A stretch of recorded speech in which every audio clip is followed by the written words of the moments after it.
생일 10이 있는데 나는 왜 10이 없나? 집사쇼 TV. 여러분 안녕하세요. 집도 사기 하는 쇼호스트 집사쇼 TV의 주인장 장지은입니다. 자, 오늘 저는 희비가 엇갈리는 2월이라는 주제로 브리핑을 준비를 해봤습니다. 부제로는 누군가는 울고 누군가는 웃었네라고 정해봤는데요. 울게 되는 분들은 어떤 분들이실까요? 자기 자본이 부족해서 더 이상 이 청약을 넣을 수가 없고 포기하는 분들, 이런 분들이겠죠. 또 웃게 되는 분들은 어떤 분들일까요? 기존에는 자격이 없었다가 갑자기 자격이 주어지게 돼서 마음껏 청약할 수 있는 분들, 그런 분들이 될 겁니다. 자, 이렇게 희비가 엇갈리는 그런 달이 될 건데요. 여러분들은 어디에 속할지 자, 지금부터 자세히 끝까지 들어주시기 바랍니다. 시작합니다. 집도 사기 하는 쇼호스트 집사쇼 TV. 자, 그러면 첫 번째 내용 보시겠습니다. 2월에 있는 청약 이슈입니다. 여러분 잘 알고 계시는 2월 19일부터 분양가 상한제가 적용되는 아파트에 대해서는 공공뿐만 아니라 민간 분양에도 이제는 실거주 의무가 적용이 됩니다. 자, 공공은 이미 적용이 되고 있었고요. 2월 19일 이후부터 분양 공고가 나오면 민간 분양에도 이제는 적용을 하겠다는 얘기인데요. 이게 무슨 내용이냐면 말 그대로 실거주 의무입니다. 의무적으로 입주해서 실거주를 해야 된다는 얘기가 되겠습니다. 반대로 2월 19일 이전에 분양 공고가 나오면 실거주 의무가 없습니다. 그래서 여러분께서 기다리고 있는 모든 단지들이 2월 19일 이전에 나와줬으면 하는 마음이실 텐데요. 자, 그러면 실거주 과연 몇 년간 해야 되는지 알려드리겠습니다. 분양가가 시세 대비 얼마 정도에 나왔는지를 기준으로 하는데요. 자, 민간 택지 같은 경우에는 분양가가 주변 시세 대비 80% 이상이면 2년 사셔야 되고요. 80% 미만으로 저렴하게 나왔으면 3년은 사셔야 됩니다. 자, 공공 택지는 분양가가 주변 시세 대비 80% 이상이면 3년만 사시면 되는데 80% 미만으로 저렴하게 분양이 되면 5년은 사셔야 된다는 얘기입니다. 자, 그러면 여기에 대한 내용으로 질문을 받아보도록 하겠습니다. 첫 번째, 전세를 주다가 팔기 전에 입주하면 안 되나요? 당장은 제가 자금이 좀 부족해서 전세를 넣어야 되는 상황이거든요. 하시는 분들, 이게 안 되더라고요. 자, 완공 후 90일 그 유예 기간 안에 즉시 입주를 해야 된다는 얘기입니다. 즉, 내가 자금이 부족해서 전세를 먼저 주고 나서 자금이 모아진 다음에 그 뒤에 입주를 하는 것, 이것 자체가 안 된다는 얘기입니다. 순서가 바뀌면 안 되고요. 먼저 즉시 입주를 하셔야 되고요. 그리고 나서 의무 기간을 다 사신 후에 그 다음에 전세를 주는 것은 괜찮다라는 얘기가 되겠습니다. 자, 그러면 당첨이 된 이후에 이 규칙을 어기게 되면 어떤 처벌을 받나요? 라고 물어보시는데요. 1년 이하의 징역 또는 1,000만 원 이하의 벌금을 내게 됩니다. 아, 별거 아니다 하시는 분들, 여기서 그렇게 생각하실 게 아니라 LH에서 그 아파트에 대해서 강제로 해당 주택을 매입해버립니다. 그러니까 규정을 어겼기 때문에 강제 매도 당한다는 얘기가 되겠습니다. 자, 세 번째로 아직 이 내용이 전반적으로 이해가 안 되시는 분들은 그러면 실거주 의무가 있으면 그냥 청약에 있어서 어떤 문제가 있나요? 라고 물어보시는데요. 바로 요거죠. 잔금을 전세로 처리하지 못해서 자기 자본이 적은 분들은 청약 자체가 불가능합니다. 자기 자본이 많은 분들만 청약이 가능하다는 얘기죠. 이 제도가 없었더라면 전세를 넣어서 내 명의로 등기 칠 수 있었는데 그게 아예 차단되어진 그런 상황이라고 보실 수 있겠습니다. 그러면 분양가 상한제가 적용되지 않는 그런 분양, 그런 지역은 없나요? 라고 물어보시는데요. 자, 보시죠. 서울에 총 18개 구와 하남, 과천, 광명 모두 다 포함이 되어져 있습니다. 현재로서는 분양가 상한제가 적용되지 않는 지역은 지방이라고 보시면 되겠습니다. 지도를 한번 보시죠.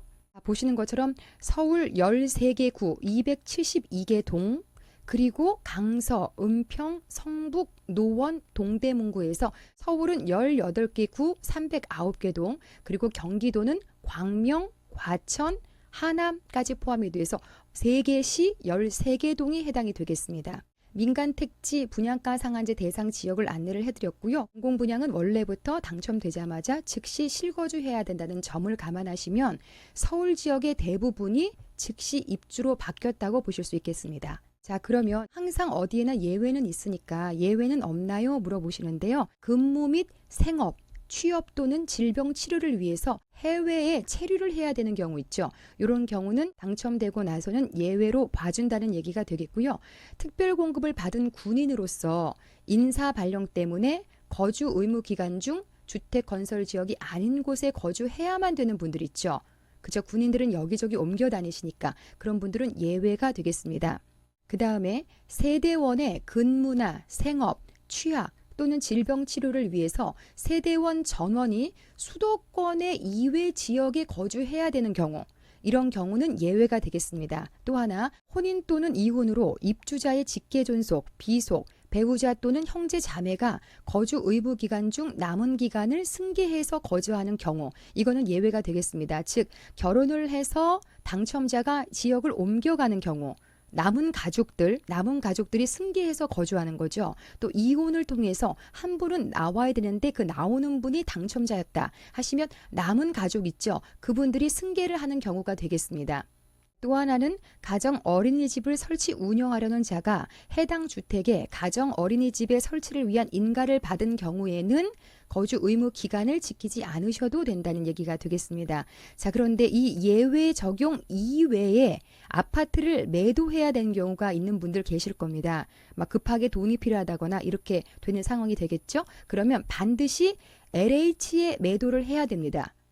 다른 개인과 개인 간의 매도는 안 된다는 얘기죠. 이 거주 의무를 지키지 않았을 경우에는 그 기간 안에 파시는 경우 LH에 매도해야 됩니다. 자, 매도가가 궁금하실 텐데요. 시세를 전혀 반영하지 않습니다. 매도가는 분양가는 돌려받으셔야 되겠죠. 분양가에다가 분양가의 연간 은행 정기 이율이 계산된 이자를 더한 금액, 이 금액으로 책정된다는 점 기억하시면 막대한 손실이 예상이 됩니다. 따라서 거주 의무를 지킬 수 없는 분들은 처음부터 청약을 하시면 안 된다는 거죠. 청약 통장도 날아가 버리고 거주 의무도 지켜지지 않았기 때문에 나중에 원금 정도만 찾는 정도다라고 생각을 하시면 될 것 같습니다. 또 하나의 막대한 손실은요, 묻지마 청약의 위험성입니다. 내가 자기 자본이 준비가 되지 않은 상태에서 이렇게 당첨이 됐는데 전세를 못 넣는다는 사실을 뒤늦게 알고 나서 돈을 마련하지 못하기 때문에 거주 의무를 못 지킨다는 얘기입니다. 하지만 그분은 이미 당첨이 되셨기 때문에 그 청약 통장의 효력이 사라지고요. 그분은 재당첨 제한에 걸리게 된다는 거죠. 근데 이 재당첨 제한이 1, 2년으로 끝나는 것이 아니라, 자 보시죠. 투기 과열지구에 공급되는 주택 같은 경우에 분양가 상한제가 적용되는 주택이 대부분이죠. 이 경우에는 재당첨 제한이 10년이나 됩니다. 청약 과열 지역에 공급되는 주택은 재당첨 제한이 7년이나 됩니다. 따라서 분양가 상한제로 인해서 거주 의무가 있다는 사실을 모른 채 청약에 당첨되시면 입주도 못하고 LH에 강제로 매도 당함과 동시에 재당첨 제한까지 길게 걸리기 때문에 섣불리 도전해서는 안 되는 일이라는 거죠.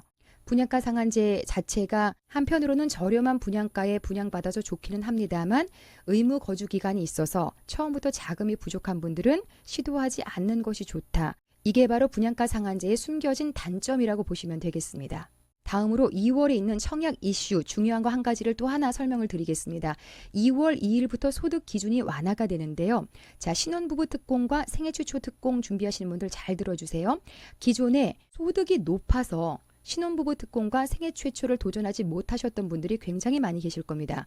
그분들 이제는 마음껏 도전하실 수 있는 것이 기존의 공공분양은 100과 120, 민영은 우선과 일반으로 나눠서 120, 130까지만 청약을 하실 수 있었는데요. 벌써 적용이 되고 있죠. 2월 2일 이후부터는요.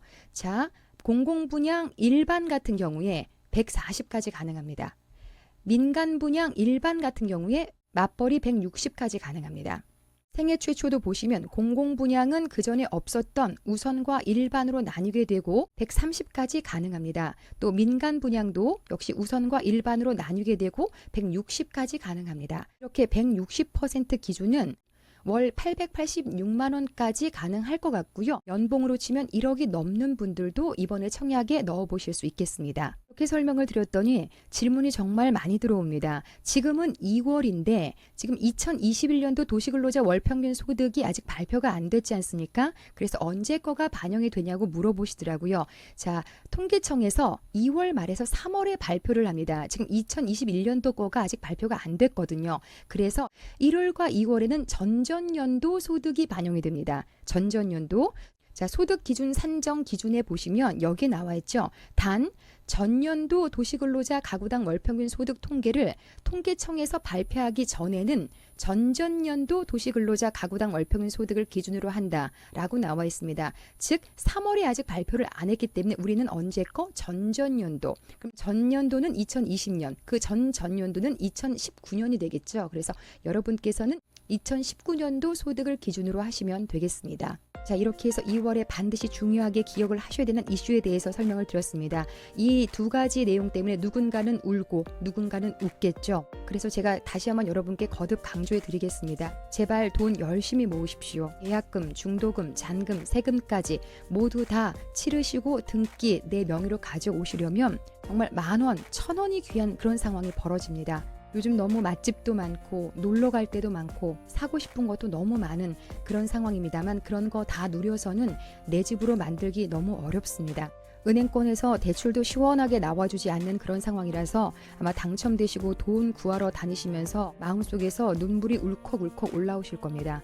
그때 그런 일 벌어지지 않게끔 지금 열심히 일하시고 열심히 모아서 청약에 꼭 당첨돼서 내 돈으로 당당하게 등기 칠 수 있는 그런 상황 만들어 보시기 바랍니다. 여러분 집사쇼TV가 꼭 뒤에서 응원하도록 하겠습니다.